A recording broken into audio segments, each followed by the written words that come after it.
BluSmart is killing Uber and Ola in India with a brand new business model.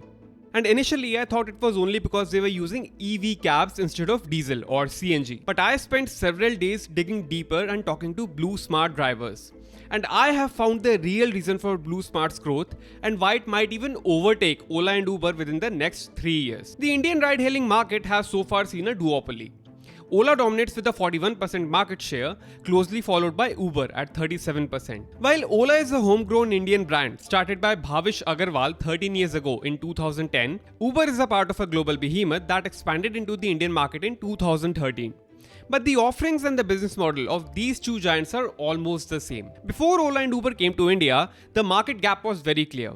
As a passenger, booking a taxi was extremely inconvenient, requiring you to either call a taxi service hours ahead or physically hail a ride on the road. Passengers often did not know the final fare until the end of the ride, leading to unpredictable and unfair costs. And the quality of the vehicles or the drivers was also very unpredictable. On the other hand, for the drivers, they often had to drive around looking for passengers, leading to inefficient utilization of time. Then came Ola and Uber with an almost surreal offering. You could book a ride from literally anywhere in the city on your phone, and a well-maintained car with a well-behaved driver would appear in front of you in just a few minutes. And to attract new drivers and customers, the entire process was heavily incentivized for the drivers as well as riders. You may remember all those referral coupons in the beginning, literally offering free rides to you. And even the drivers made a decent amount of money, much more than they had ever before. But there was one problem. Both Ola and Uber were bleeding millions of dollars on these incentives, and this was obviously not sustainable. And these companies knew that it was not sustainable. But the idea was to get riders and drivers used to their apps by spending investors' money and then gradually remove the incentives and increase the prices to focus on profitability. However, when they actually started doing this, the results were unexpected but obvious. Somewhere around 2016, Uber and Ola started slashing down driver incentives. And by 2018, drivers' earnings through these were a fraction of what they used to be. And then, after 2018, fuel prices started rising rapidly. Most of these cabs run on CNG.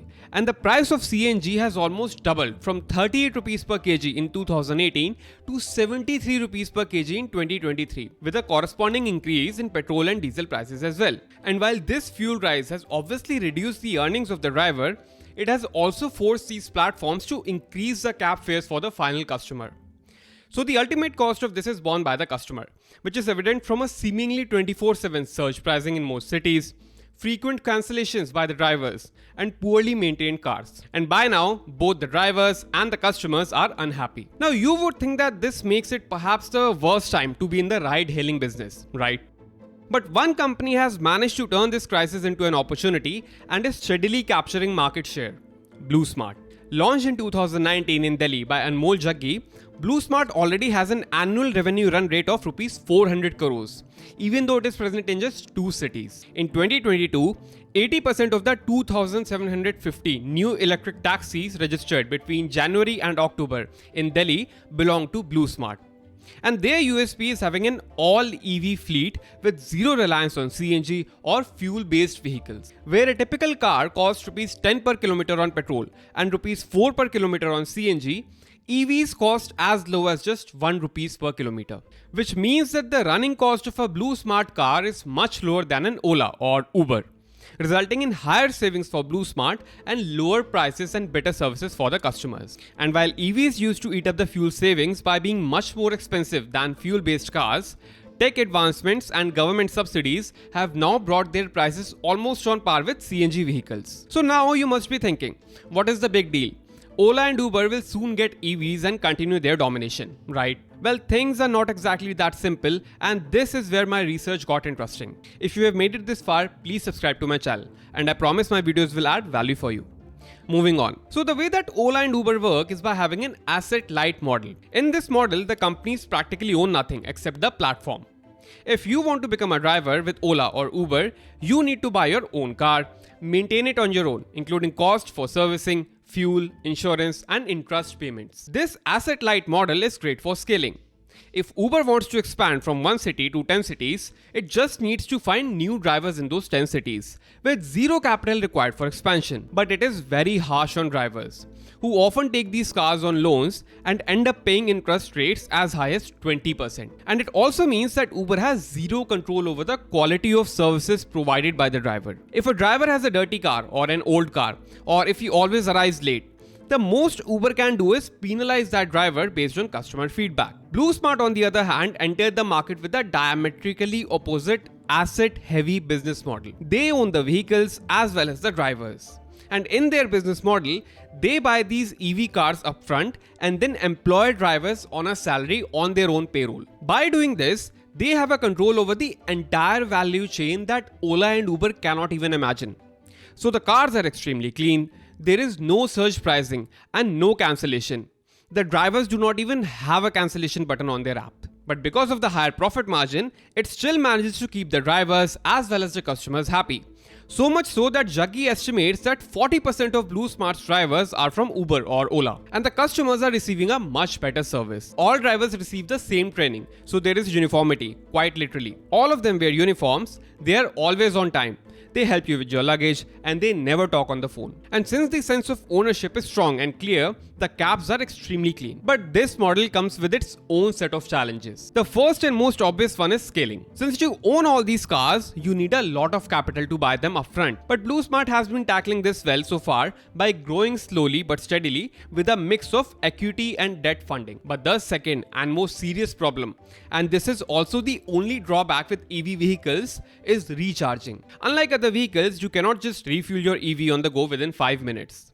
Recharging an EV takes several hours, and the charging infrastructure itself is at a very nascent stage in our country. And BluSmart's approach to this problem is what is setting them apart. BluSmart has devised an algorithm that ensures that on-road time of the vehicle is as high as possible. So the trips are allotted to drivers using complex calculations, which ensures that each car can travel the longest distance possible and still make it to the closest charging station in time, while also ensuring that the charging station allotted to the driver does not have any waiting time whatsoever. And by the way, all of these charging stations are privately owned and set up by BluSmart, so only their drivers can access them. The routine of the drivers is also devised in such a manner that their break during the day coincides with the time when the charging of the vehicle is due. And by doing this, they have maximized the efficiency of their vehicles, which are currently doing more than 7 trips every single day. They are already EBITDA positive and close to being profitable by the end of 2023. Jaggi has also been steadily investing in their charging infrastructure with a strategic partnership with Reliance PP to expand its charging network. And this is how they have managed to turn their competitors' weakness into their strength. Because if Ola and Uber decide to dive into EV, it might actually backfire on them. Unlike BluSmart, Ola and Uber riders will not have a seamless algorithm to manage their routes, nor will they have access to a wait-free charging point. This will mean that the number of trips completed by them, and consequently the overall cost efficiency, will be much lower for the same vehicle as BluSmart. It will simply not be profitable. And Ola and Uber's problems do not end here. Ola's founder Bhavish Agarwal is now heavily focused on expanding their EV manufacturing model. And with several top-level exits in the last few months, sources say that the ride-hailing business at Ola is just on autopilot mode for now. Bhavish Agarwal owns about 40% stake in Ola's EV business, but just 9% in the ride-hailing business. So he knows where he needs to spend time to maximize his returns. And to me, he just seems to be more passionate about Ola Electric. Uber, on the other hand, is facing its own set of challenges in India. Despite being here for 10 long years, Uber's India business is just 10% of their global rides. And Uber's revenue in financial year 2022 was $68 million.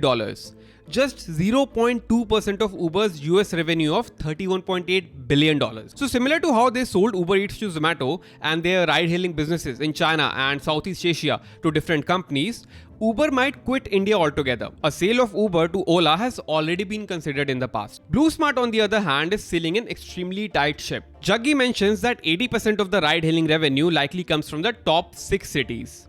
And they do not plan on expanding outside these 6 cities ever, at least for now. They started with just Delhi NCR and only recently debuted in Bangalore. And even in that, they know that the economics just work better on long route trips. So they have structured their pricing to discourage short trips and encourage long trips.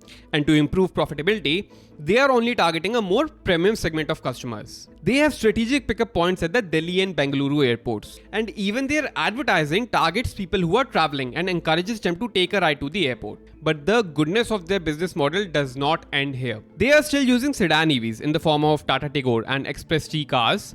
And when they eventually induct hatchback cars like the Tata Tiago, their costs will come down even more. And the final cherry on the top is the charging segment of their business called BluSmart Charge, which can spin off into an entirely different segment altogether. BluSmart has invested 85 crore rupees so far to set up 4,300 chargers across 25 hubs in India. And Jaggi wants to invest 40% of their next planned funding round of about $250 million into this charging business. BluSmart plans to open this charging network to the general public in the future. And Ola and Uber might end up using this charging network, becoming their customers instead of competitors, establishing a virtual monopoly for BluSmart. What do you think are the drawbacks of BluSmart's business model? Let me know in the comments below. I have added mine in the description. Please like this video and I will see you in the next one. Until then, goodbye.